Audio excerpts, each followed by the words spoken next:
সেই Bill Gates কি করত? সেই বিল গেটস, ডোনাল্ড ট্রাম্প আরও যারা আছে তাদের নাম ওই ফাইলে এসেছে, এরা জ্যান্ত ছোট ছোট শিশু মেয়ে বাচ্চাদের গোস্ত পর্যন্ত ভক্ষণ করত। তাহলে কি পরিমাণ হিতাকাঙ্ক্ষী! না হিতাকাঙ্ক্ষীর নামে অন্য কিছু এবার বলেন। এবার বুঝেন যে আমাদের ছোট ছোট 9, 10, 11, 12 বছরের ছোট মেয়ে যারা এই বিশ্বের শাসন করছে এখন, তাদের কাছে নিরাপদ নয়। তথা এই বিশ্বের শাসন ব্যবস্থায় যারা বসে আছে প্রত্যেকটা এক একটা নরপশু।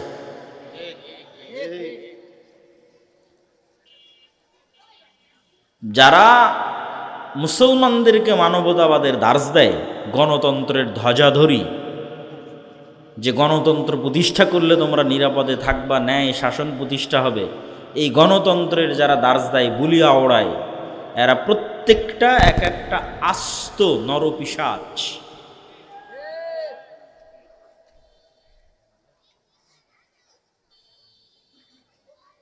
তো যারা জানেন তারা তো জানেন, যারা জানেন না তারা অবশ্যই দেখতে পারেন যে কোন রুচিতে এবং কোন আস্থায় এবং কোন বিশ্বাসে মুসলমানেরা এখনও বিশ্বাস করবে, এখনও মনে করবে যে না, নারীদের অধিকার আমাকে পাশ্চাত্য থেকে নিতে হবে, ডুবে মরে যাওয়া উচিত। কোন বিশ্বাসে, কোন আস্থায় এখনও পৃথিবীর মানুষ মনে করবে যে না, আমাকে ন্যায় ইনসাফ প্রতিষ্ঠা করতে গণতন্ত্রের কাছে যেতে হবে। আমি আজকেও বলেছি, আগেও বলেছি, আবারও বলছি যে গণতন্ত্র কেন্দ্রিক এবং আধুনিক যে বিশ্ব শাসন ব্যবস্থা আছে, পুঁজিবাদী ব্যবস্থা, এটার পতনের শুরু যারা এই পর্যায়ে চলে গেছে, এইরকম হায়েনা হয়ে গেছে যে 9, 10, 11 বছরের মেয়ে শিশুকে সারা পৃথিবী থেকে ক্রয় করে নিয়ে গিয়ে একটা দ্বীপে নিয়ে গিয়ে একত্রিত হয়ে এই সমস্ত বিশ্বের শাসকেরা, অর্থনীতিবিদেরা তাদেরকে ভক্ষণ করবে, তাদের উপর জুলুম চালাবে, তাদের রান্না করা গোস্ত খাবে এবং সরাসরি শয়তানের আস্ত পূজা, যেই শয়তানের নাম আল্লাহ সুবহানাহু ওয়া তাআলা পবিত্র কোরআন মাজিদে বলেছেন, বাল নামক মূর্তির পূজা। তো এই সমস্ত কাজ কিন্তু শয়তান চায়, এগুলো কাজ শয়তান পছন্দ করে। যারা শয়তানের দোসর, যারা সত্যিকার অর্থে শয়তানের অনুসারী, তাদেরকে দিয়ে শয়তান এই কাজগুলো করায়। যে যত নিকৃষ্ট থেকে নিকৃষ্ট নিচে নামানো যায় মানুষকে, এটা শয়তানের একটা প্রজেক্ট, যে মানুষকে মানুষের জায়গা থেকে নিচে নামাতে হবে। মানুষকে আল্লাহ ফিতরাতের উপর সৃষ্টি করেছে, ফিতরাতুল, যেই ফিতরাত বাস্তব স্বভাবজাত বৈশিষ্ট্য, এটার উপর আল্লাহ মানুষকে সৃষ্টি করেছে। এবং আল্লাহ বলছে ইসলাম হচ্ছে ফিতরাত, মানে ইসলামে আমি যে বিধিবিধান দিয়েছি এটাই মানুষের বাস্তব অবস্থা। মানুষকে যেইভাবে আমি তৈরি করেছি এটার সাথে শতভাগ খাপ খায়, শতভাগ মিলে, মানুষের সাইকোলজির সাথে, মানুষের চিন্তা চেতনার সাথে, মানুষের শরীরের সাথে একমাত্র মিলবে, সেটার নাম ইসলাম। ইসলাম হচ্ছে ফিতরাত, মানুষের স্বভাবজাত বৈশিষ্ট্য। আর শয়তান কি চায়? মানুষকে স্বভাবজাত বৈশিষ্ট্য থেকে বের করে নিয়ে যেতে চায়। তো যখনই আপনি এই স্বভাবজাত বৈশিষ্ট্যের মধ্যে থাকবেন না, তখনই আপনাকে আনন্দের জন্য আরও বিকৃত, আরও বিকৃত, আরও বিকৃত, আরও নিকৃষ্ট, আরও নিকৃষ্ট, আরও নিকৃষ্ট রাস্তা অবলম্বন করতে হবে, কারণ আপনি স্বভাবজাত স্বভাবের উপর নাই। মানে ইসলামের স্বভাবজাত স্বভাব হচ্ছে আপনি আনন্দ গ্রহণ করবেন আপনার স্ত্রীর কাছে থেকে। আপনার স্ত্রী হচ্ছে লিতাসকুনু ইলাইহা, আপনার প্রশান্তির জায়গা। তাহলে বৈশিষ্ট্যের উপর যদি কোনো মেয়ে টিকে থাকে, মেয়েদের যেই নম্রতা, মেয়েদের যেই কোমলতা, মেয়েদের যেই নমনীয়তা, এটার উপর যদি কোনো মেয়ে টিকে থাকে, স্বভাবজাত যে স্বভাবের উপর আল্লাহ সৃষ্টি করেছে, পুরুষের যেই পৌরুষত্ব, পুরুষের যে আত্মমর্যাদা, আত্মসম্মান, দায়িত্বশীলতা, দায়িত্ববান হওয়া, এটার উপর যদি কোনো পুরুষ অটল থাকে, যেটার উপর আল্লাহ তাকে সৃষ্টি করেছে, তাহলে এই নারী আর এই পুরুষ যখন একত্রিত হবে তখন এরা দুনিয়াতেই জান্নাত পেয়ে গেছে। কিন্তু এই স্বভাবজাত বৈশিষ্ট্যের ওপর থেকে তাকে বিকৃত করে দূরে সরানো, এটা শয়তানের প্রজেক্ট। তাহলে কোনো একটা নারী তার কোমলতার ওপর থাকতে পারছে না, তার নমনীয়তার ওপর থাকতে পারছে না বিভিন্ন কারণে। গার্মেন্টসে, স্কুল, কলেজ, চাকরি ক্ষেত্রে প্রতিনিয়ত পুরুষের সাথে উঠা বসা করতে হচ্ছে, পুরুষের সাথে হাসি মুখে মিশতে হচ্ছে। এর মাধ্যমে তার কোমলতা এবং নমনীয়তায় কমতি তৈরি হচ্ছে। যত বেশি পুরুষের সাথে সে মিশবে এবং উঠা বসা করবে, তত তার মধ্যে পুরুষালী স্বভাব, আধিপত্য বিস্তার করা, অর্থনৈতিক ক্ষমতা, পদের ক্ষমতা, আধিপত্য বিস্তারের মানসিকতা আসবে। এবার পুরুষ যখন গায়রাতবিহীন হয়ে যাবে, দায়ুস, আত্মমর্যাদাহীন, পৌরুষত্ব নাই, না অর্থনৈতিক সক্ষমতা আছে, না শারীরিক সক্ষমতা আছে, না নৈতিক সক্ষমতা আছে, কোনো দিক থেকেই সে তার স্ত্রীর সামনে দাঁড়াতে পারে না, তাহলে তখন তার মধ্যে মেয়েলি স্বভাব বিরাজ করবে। এটা হলো বিকৃতির শুরু। যেই স্বভাবজাত বৈশিষ্ট্যের উপর আল্লাহ মানুষকে সৃষ্টি করেছিলেন, বিকৃতির শুরু। এটা শয়তান চায়। এই বিকৃতিটা যখন সংঘটিত হয়ে যাবে, তখন এই সমাজ, এই নারী, এই পুরুষ পৃথিবীতে স্বাভাবিক আর আনন্দ পাবে না। একে তখন আনন্দ খুঁজতে হবে অস্বাভাবিক রাস্তায়। সে অস্বাভাবিক রাস্তা হতে পারে সমকামিতা, সে অস্বাভাবিক রাস্তা হতে পারে এই রকম যে নিকৃষ্ট কার্যকলাপ শয়তান এই সমস্ত গণতন্ত্রের ধ্বজাধারী নরপিশাচ, নরপশু যারা পৃথিবীকে শাসন করতেছে, ভিতর থেকে খোখলা, পৃথিবী শাসন করার যাদের কোনো নৈতিক অধিকার নাই, হারিয়ে ফেলেছে, তাদের মধ্যে এই স্বভাবগুলো শয়তান কিভাবে প্রবেশ করিয়েছে? কেননা তারা স্বভাবজাত বৈশিষ্ট্যের উপর বাকি নাই। এরা আস্ত শয়তানের পূজারী। ওই পূজারী নয় যে নিজের অজান্তে শয়তানের পূজা করছে, জেনে বুঝে শয়তানেরই পূজা করতেছে। শয়তানকে নিজের ইলাহ মেনে ইবলিস কোনটাতে খুশি হবে সেটা করতেছে। এবং যদি তারা সরাসরি ইবলিসের সাথে মিটিং দেয়, সরাসরি শয়তানের সাথে সাক্ষাতে কথা বলে, তবু আশ্চর্যের হওয়ার কোনো বিষয় নয়, স্বাভাবিক একটি বিষয়। তো এই যে শয়তান এবং শয়তানের অনুসারী যারা যারা আজকের পৃথিবী শাসন করছে, এদের শত্রু তো ইসলাম, এদের শত্রু তো নবীরা, নবীদের উত্তরসূরিরা, এদের শত্রু তো মানুষের স্বভাবজাত বৈশিষ্ট্য যেটার উপর ইসলাম টিকে আছে। তো এই জন্য আমি আমার বহু বক্তব্যে বলেছি এবং আজকেও বলছি, ইসলাম নিজেই কোনো দল, সংগঠন, মতবাদ, আদর্শ, নির্বাচন, ভোট কোনো কিছু ছাড়াই ইসলাম নিজেই ইটসেলফ একটা বিপ্লব। নিজেই ইসলাম নিজেই পৃথিবীকে পরিবর্তন করে দিতে পারবে, ইসলাম নিজেই বাংলাদেশকে পরিবর্তন করে দিতে পারবে। কিন্তু ইসলামের ওই জায়গায় আমাদের পৌঁছতে হবে, সেই জায়গায় আমরা পৌঁছতে পারিনি। আমরা এখন যে জায়গায় দাঁড়িয়ে আছি এটার নাম নেফাকি, মোনাফিকি। যেহেতু আমরা শতভাগ 90% মুসলমানের দেশ, আমরা যেহেতু ইসলামের ওই জায়গায় পৌঁছতে পারিনি, তাহলে আমরা দাঁড়িয়ে আছি কোথায়? আমরা মুনাফিকির স্তরে দাঁড়িয়ে আছি। এই মুনাফিকের স্তর থেকে আমাদেরকে পূর্ণতার স্তরের দিকে এগিয়ে যেতে হবে, পরিপূর্ণতার স্তরের দিকে। আর এই পরিপূর্ণতার স্তরের দিকে এগিয়ে যাওয়ার জন্য কট্টরভাবে ইসলাম অনুসরণের বাইরে আর দ্বিতীয় কোনো রাস্তা নেই। শয়তানের অনুসারী যত শক্ত এবং মজবুতভাবে শয়তানের অনুসরণ করে, ইসলামের অনুসারীদেরকে ঠিক ততই কট্টরভাবে ইসলামের অনুসরণ করতে হবে এবং ইসলামের উপর আস্থা রাখতে হবে, ইসলামের উপর বিশ্বাস রাখতে হবে। প্রিয় উপস্থিতি, আমরা আলোচনা করছিলাম যে আমাদের যে এই পবিত্র মাস, এই পবিত্র মাস, সামনে যে মাস আসতেছে সেই মাস, এই 2 মাস মিলে আমরা যেই সময়টা পার করতেছি, এই সময়টা আমাদের যেই কাজে লাগানো উচিত সেই কাজে না লাগিয়ে জাহান্নামে নিয়ে যাওয়ার যে সহজ রাস্তা আছে, সেই সহজ রাস্তায় শয়তান আমাদের ব্যস্ত করে রেখেছে। তাহলে কি কাজে লাগানো উচিত? শয়তানের কবল থেকে বাঁচার জন্য, শয়তানের ষড়যন্ত্র থেকে বাঁচার জন্য 2টি ইবাদত খুব গুরুত্বপূর্ণ। একটা ইবাদতের নাম সালাত, আর একটা ইবাদতের নাম সিয়াম। তো সালাত এবং সিয়াম দিয়ে কিভাবে আপনি শয়তানের কবল থেকে বাঁচবেন এটা তো বলবো, একটু বিস্তারিত বলবো। তার আগে শয়তান আপনাকে এই মাসগুলোতে কি কাজে ব্যস্ত রেখেছে সেটা বুঝেন। যে শয়তান আপনাকে দিয়ে জেনা করাতে পারছে না, মানুষকে হত্যা করাতে পারছে না, আরও ডট ডট ডট অনেক কাজ করাতে পারছে না। তো শয়তান আপনাকে কোন কাজে ব্যস্ত রাখবে? জিহব্বার গুনাহ। এটা হলো সবচেয়ে সহজে জাহান্নামে নিয়ে যাওয়ার মাধ্যম, সবচেয়ে easy way to go to জাহান্নাম। পৃথিবীর সবচেয়ে সহজ রাস্তা যেটাতে মানুষ জাহান্নামে যায়, এখানে শয়তানের কোনো পরিশ্রম নাই।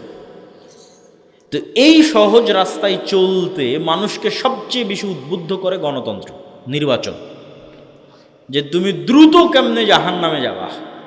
তো দ্রুত যদি জাহান্নামে যেতে চাও তাহলে তোমার এই জিহ্বা দিয়ে যে যেমন পারো, যার বিরুদ্ধে যেভাবে পারো বলো, গুনাহ কামাও, জাহান্নামে যাও। ইসলামী শাসন ব্যবস্থায় বিভক্তির কোনো সুযোগ নাই। মানে ইসলামের যে রাষ্ট্রীয় থিওরি, রাষ্ট্র প্রতিষ্ঠা হবে, এখানে বিভক্তির কোনো চান্স নাই। দেখেন, আমি আবারও বলছি, ইসলামে পলিটিক্স আছে, কিন্তু গণতন্ত্রের যে ইসলাম, এই ইসলামের যে পলিটিক্স, এটার কিছু ভালো দিকও থাকতে পারে, হতে পারে, আল্লাহ ভালো জানে, কিন্তু কিছু খারাপ দিকও আছে। এই খারাপ দিকটা হচ্ছে সরাসরি ইসলামকে শত্রু বানিয়ে দেওয়া হয়, সরাসরি ইসলাম শত্রুতে পরিণত হয়ে যায়। যেমন গত 17 বছর ছিল, ঠিক আল্লাহ ভালো জানে কি হবে, কিন্তু যেহেতু গণতন্ত্রের রাজনীতি বিভক্তির রাজনীতিকে পছন্দ করে, ইসলাম বিভক্তির রাজনীতি পছন্দ করে না। কেননা বিভক্তি মানে কখনো রাষ্ট্র এক হতে পারে না, আর গণতন্ত্র মানে তোমরা পরস্পর বিভক্ত থাকো আর মারামারি করো। তো এই গণতান্ত্রিক ব্যবস্থার মধ্যে আমি ইসলামের পলিটিক্স করছি, তখন এর বিপরীত পক্ষ যে আছে, যদি বিজয় অর্জন করে তাহলে ও পুরো ইসলামকে শত্রু মনে করবে, পুরো ইসলাম।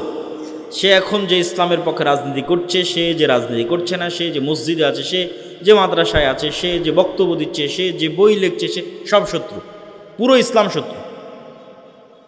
কে এখন পুরো ইসলামকে শত্রু মনে করছে? আর এক মুসলমানই পুরো ইসলামকে শত্রু মনে করতেছে, আর একটা মুসলমানের সন্তান।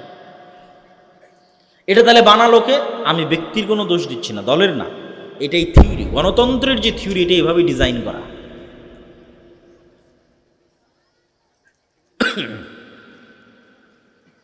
তো এই যে বিভক্তির যে রাজনীতি, এই বিভক্তির রাজনীতির সবচেয়ে বড় অনুষঙ্গ হচ্ছে গীবত, তহমত, অপবাদ। কে কাকে কত নিচে নামাতে পারে, কে কার কত চরিত্র হনন করতে পারে, এটার প্র্যাকটিস। আর এটার প্র্যাকটিস কখনো স্বাধীন নেতার প্র্যাকটিস হতে পারে না, এটার প্র্যাকটিস গোলামের প্র্যাকটিস। মুহাম্মদ সাল্লাল্লাহু আলাইহি ওয়াসাল্লামের 63 বছরের জীবনের একটা উদাহরণ কেউ নিয়ে এসে দিতে পারবে না যে মুহাম্মদ সাল্লাল্লাহু আলাইহি ওয়াসাল্লাম তার শত্রুর চরিত্র হনন করতে চেয়েছেন। আবু সুফিয়ান যদি এক দিনের জন্য, এক সেকেন্ডের জন্য বুঝত যে মুহাম্মদ সাল্লাল্লাহু আলাইহি ওয়াসাল্লাম তাকে ব্যক্তিগতভাবে অ্যাটাক করেছেন, আদর্শিক আক্রমণ নয়, ব্যক্তিগত অ্যাটাক। ব্যক্তিগত অ্যাটাক যেমন ধরেন আবু সুফিয়ান কথার কথা বলছে, আবু সুফিয়ান কানা, আবু সুফিয়ান বাঠু, আবু সুফিয়ানের টাকা নাই, আবু সুফিয়ান গরিব, উমুকের ঘরের উমুক, কত রকমভাবে একজনকে ব্যক্তিগত অ্যাটাক করা যায়। গায়ের রং দিয়ে ব্যক্তিগত অ্যাটাক করা যায়, বিভিন্নভাবে করা যায়। তো যেহেতু আবু সুফিয়ানের সাথে মুহাম্মদ সাল্লাল্লাহু আলাইহি ওয়াসাল্লামের দীর্ঘদিনের দ্বন্দ্ব, তা আবু সুফিয়ান খুব ভালোভাবে জানে যে মুহাম্মদ সাল্লাল্লাহু আলাইহি ওয়াসাল্লাম একদিনের জন্য আবু সুফিয়ানকে ব্যক্তিগত অ্যাটাক করেন, যারে তুই তো এরকম না। এই শত্রুতাটা শুধু আদর্শিক, যার ফলশ্রুতিতে আবু সুফিয়ান যেদিন ইসলাম গ্রহণ করেছে তার সিদ্ধান্ত নিতে 1 সেকেন্ডও দেরি করতে হয়নি যে আমি কেমনে গিয়ে মুহাম্মদ সাল্লাল্লাহু আলাইহি ওয়াসাল্লামের সামনে নত হব। কেন নত হতে তো কোনো বাধা নাই, এখানে কোনো ইগো কাজ করবে না। কেন মুহাম্মদ সাল্লাল্লাহু আলাইহি ওয়াসাল্লাম কোনোদিন আবু সুফিয়ানকে ব্যক্তিগত আক্রমণ করেইনি, তো কিসের ইগো কাজ করবে? কিন্তু গণতন্ত্র যে কালচারটা আমাদের মধ্যে তৈরি করে, এটা এক নেতা আর এক নেতাকে যদি ব্যক্তিগত আক্রমণ না করে, এক দলের লোক আর এক দলকে যদি ব্যক্তিগত আক্রমণ না করে, তাহলে এখানে ভোট কিভাবে আসবে? তাহলে এই কালচারটা একদিকে যেমন আমার ইসলামের দৃষ্টিতে নেতৃত্বের যে গুণ আছে এটাকে ধ্বংস করে দিচ্ছে, ইসলামের দৃষ্টিতে নেতা হওয়ার যে গুণ এটাকে ধ্বংস করে দিচ্ছে, আমাকে গোলাম বানিয়ে ফেলতেছে। পাশাপাশি জাহান্নামে যাওয়ার সবচেয়ে যে সহজ রাস্তা, এই সহজ রাস্তায় শয়তান আমাদের অভ্যস্ত করে ফেলতেছে জাহান্নামে নিয়ে যাওয়ার। এবার আমরা বলতে চাচ্ছি যে শয়তান যে আমাদের জাহান্নামে নিয়ে যেতে চায়, সেটি থেকে বাঁচতে সালাত এবং সিয়াম এই দুইটা আমাদের কি উপকার দিতে পারে? সিয়াম মানে কি? মারিয়াম আলাইহা সালাতু ওয়াস সালাম যেই দিন নির্জন এলাকা থেকে লোকালয়ে ফিরে আসতেছেন ঈসা আলাইহিস সালামকে কোলে করে, সেদিন মানুষটাকে জিজ্ঞেস করতেছে এই ছেলে কোথায় থেকে আসলো, কিভাবে আসলো? তো তিনি উত্তরে বলছেন, ইন্নী নাযারতু লির-রাহমানি সাওমা ফালান উকাল্লিমাল ইয়াওমা ইনসিয়্যা। আমি আজকে রহমানের জন্য সিয়াম আছি, এই জন্য আজকে কোনো মানুষের সাথে কথা বলবো না। তাহলে মারিয়াম আলাইহিস সালাতু ওয়াস সালাম সিয়াম আছেন, এই জন্য কথা বলবেন না। আমরা কিন্তু জীবনে কোনোদিন শুনিনি যে সিয়াম সামগ্রিক বিরত থাকার একটা ইবাদতের নাম সিয়াম। সামগ্রিক সিয়ামের সর্বনিম্ন স্তর হচ্ছে আপনার পেট বিরত থাকবে, লজ্জাস্থান বিরত, সর্বনিম্ন, যেটা ক্রস করলে সিয়াম ভেঙে যায়। কিন্তু সিয়ামের যেই স্তরে গেলে আপনি ফজিলত পাবেন, যেই স্তরে না গেলে আপনি ফজিলত পাবেন না। যেই স্তরে গেলে সিয়ামের ফরজ আদায় হওয়ার পাশাপাশি ফজিলতও পাওয়া যাবে, সেটা হচ্ছে বাস্তব, প্রকৃত, রিয়াল সিয়াম। সেটাতে জিহব্বাও সিয়াম আছে, চোখও সিয়াম আছে, কানও সিয়াম আছে, পেটও সিয়াম আছে, লজ্জাস্থানও সিয়াম আছে, হাত পাও সিয়াম আছে। এই সিয়ামে আমরা ফজিলত পাবো, নেকি পাবো। এই সিয়াম আমাদেরকে শয়তানের বিরুদ্ধে যুদ্ধ করার প্রশিক্ষণ দিচ্ছে। এটা শয়তানের বিরুদ্ধে প্রশিক্ষণের একটা কোর্স, 30 দিন একটানা। শুধু না খেয়ে থাকলাম, তারপরে সব অন্যায়ে ব্যস্ত থাকলাম, সালাতের ধার ধারলাম না, জিহুব্বাকে মানুষের নিন্দা গীবতে ব্যস্ত রাখলাম, কানকে গান শ্রবণে ব্যস্ত রাখলাম, চোখকে অশ্লীল দৃশ্য দেখায় ব্যস্ত রাখলাম, এই সিয়ামের কোনো দাম নাই। এই সিয়াম তো শয়তানের বিরুদ্ধে যুদ্ধ হলো না। এই সিয়াম তো আমাকে লাআল্লাকুম তাত্তাকুন, বেঁচে থাকার, বিরত থাকার প্র্যাকটিস দিতে পারলো না। তাত্তাকুনের শাব্দিক অর্থ কি? বেঁচে বেঁচে চলা, পরহেজগার না উর্দুতে বলে, সেখান থেকে এসেছে পরহেজগার। উর্দুতে যখন কোনো মানুষ অসুস্থ হয় তখন ডাক্তার বলে খানে মে থোড়া পরহেজ করকে চলনা, মানে খাবারে একটু বেছে বেছে চলিও, পরহেজ করকে চলনা, বেছে বেছে চলি। ওইটাকে মোত্তাকিকে তখন উর্দুতে বলেছে পরহেজগার, আমরা বলেছি পরহেজগার। তার মানে যে বেছে বেছে চলে। তাহলে বেছে বেছে চলার প্র্যাকটিসটা কোথায় হচ্ছে? লাআল্লাকুম তাত্তাকুন, ইয়া আইয়ুহাল্লাযীনা আমানু কুতিবা আলাইকুমুস সিয়াম, তোমাদের উপর সিয়াম ফরজ করা হয়েছে। কামা কুতিবা আলাল্লাযীনা মিন ক্বাবলিকুম, যেমন তোমাদের পূর্ববর্তীদের উপর ফরজ করা হয়েছে। লাআল্লাকুম তাত্তাকুন, যেন তোমরা বেছে বেছে চলার প্রশিক্ষণ নিতে পারো, বিরত থাকার প্র্যাকটিস করতে পারো শয়তানের বিরুদ্ধে। তাহলে এই বিরত থাকাটা তখনই পূর্ণাঙ্গতা পাবে যখন আপনার জিহুব্বা বিরত আছে, চোখ বিরত আছে, কান বিরত আছে, পেট বিরত আছে, লজ্জাস্থান বিরত আছে, হাত এবং পা বিরত আছে। এবার আপনি পুরো 1 মাস শয়তানের বিরুদ্ধে যুদ্ধ করার প্রশিক্ষণ নিলেন, বিরত থাকার প্রশিক্ষণ নিলেন। প্রিয় উপস্থিতি, যেই সমস্ত বিষয়ের মাধ্যমে শয়তান মানুষকে ঘায়েল করতে চায় তার অন্যতম 3টি বিষয় হচ্ছে অত্যাধিক খাওয়া, অত্যাধিক ঘুমানো, অত্যাধিক কথা বলা। এই 3টা শয়তান আমাদের উপর চাপিয়ে দিতে চায় যে সারাদিন এর ওর নামে যা ইচ্ছা তাই বলো, সারাদিন যা ভালো লাগে সব খাও, বিড়ি, সিগারেট, মদ, জর্দা, গুল, তামাক সব। আর যত বেশি পরিমাণ পারো একদম রাত থেকে শুরু করে ফজর থেকে শুরু করে 10টা 11টা 12টা পর্যন্ত ঘুমাও। এই তিনটে শয়তানি স্বভাব। তাহলে পেট পূর্ণ করে যখন মানুষ খায় তখন ইবনুল কাইয়িম রাহিমাহুল্লাহ বলছেন যে মানুষের রক্ত সঞ্চালনের এই রাস্তা প্রশস্ত হয়, এবং প্রশস্ত হওয়ার কারণে ওর মধ্যে দিয়ে শয়তান আরও বেশি ঢুকতে পারে। শয়তান কিন্তু আমাদের শরীরে ঢোকে, ইয়াজরি মাজরাদ দাম, রক্ত সঞ্চালনের রাস্তাগুলোর মধ্যে দিয়ে শয়তান প্রবেশ করে। তাহলে যখন পেট পূর্ণ করে খাবে, প্রচুর পরিমাণে ঘুমাবে, তখন এগুলোতে শয়তানের প্রবেশাধিকার বাড়ে। তাহলে এই জন্য শয়তানের ঢোকা কমিয়ে আনার জন্য মানুষের জন্মগত স্বভাব, নাফসানি চাহিদা, পৃথিবীতে যদি শয়তান নাই, আজকে কল্পনা করেন ইবলিস এবং ইবলিসের বাহিনী নাই, তারপরেও মানুষের সবচেয়ে বড় শত্রু তার নিজের নাফস।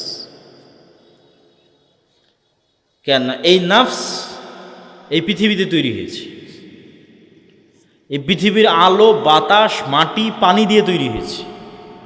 রূহ এসেছে আসমান থেকে, ওর সাথে দুনিয়ার সম্পর্ক নাই।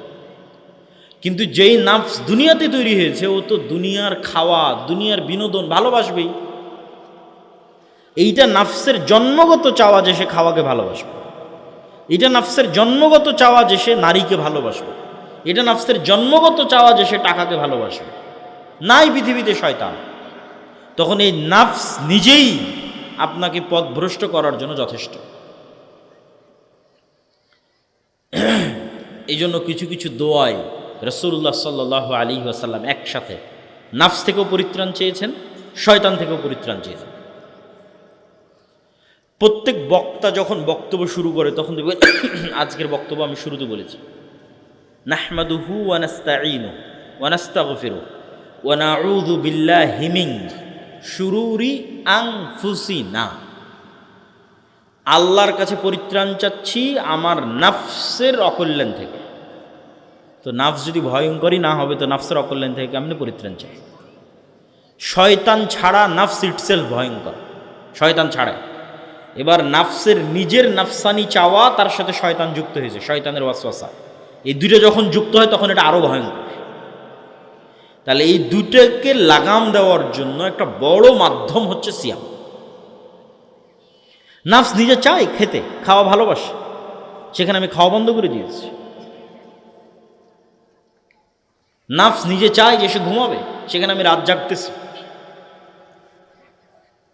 নাফস চায় যে সে মানুষের বিরুদ্ধে গীবত, তোহমত, অপবাদ, যত মানুষকে ছোট করতে পারে তত মজা পায়, সেখানে আমি জিহ্বার সিয়াম পালন করা শুরু করেছি। তাহলে চোখের সিয়াম, কানের সিয়াম, জিহ্বার সিয়াম, পেটের সিয়াম, লজ্জাস্থানের সিয়াম, এগুলো একসাথে শয়তান এবং আমার নাফস, এই দুটোর বিরুদ্ধেই যুদ্ধ। এই জন্য মানুষকে ভালো করতে, পরহেজগার করতে, মুত্তাকি করতে সিয়ামের কোনো বিকল্প নাই। শাবান মাসে সিয়াম পালন, রমাজানে সিয়াম পালন, বৃহস্পতিবার সোমবারে সিয়াম পালন, মাসের 3 দিন সিয়াম পালন অব্যাহত রাখতেই হবে। পারলে দাউদ আলাইহিস সালাতু ওয়াস সালামের মতো একদিন পর একদিন। আমরা সেভাবে পারি না, তবে ওস্তাদ শায়েখ